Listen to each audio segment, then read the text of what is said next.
வணக்கம் நேயர்களே. இன்றளவில் பேசப்பட்டு கொண்டு இருக்கும் யாராவது ஒரு ஏதாவது ஒரு வேலைகள் பண்ணினாலோ தட்டி கொடுக்கணும் முதலில். ஏன் இதை செய்ய மறுக்கிறார்கள் என்று தெரியவில்லை.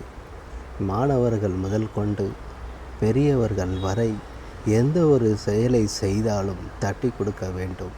திருமணம் ஆனவராக இருந்தால் முதலில் மனைவியோ அப்பா அம்மாவோ அந்த குடும்பத்தில் உள்ளவங்க தட்டி கொடுக்க வேண்டும்.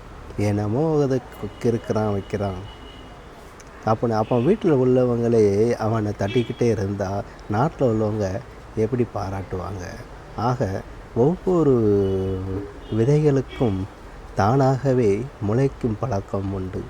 ஆக ஒவ்வொரு விதையும் முத்தாகும். ஆனால் அந்த முத்தாவதுக்கு நீங்கள் நீர் ஊற்ற தேவையில்லை. நீர் ஊற்றுவதற்கு தடையாக இருக்காதீர்கள். ஆகவே ஒரு செடியின் வளர்ச்சி அவ்வளவுதான்.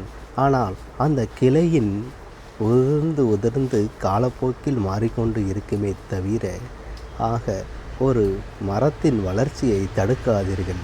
ஆகவே மனிதர்களின் வளர்ச்சிக்கு இடையூறாக இருக்காதீர்கள். ஒதுங்கி விடுவது நல்லது. தட்டி கொடுத்து வாழ பழகுங்கள். இல்லையெனில் ஒதுங்கி விடுங்கள்.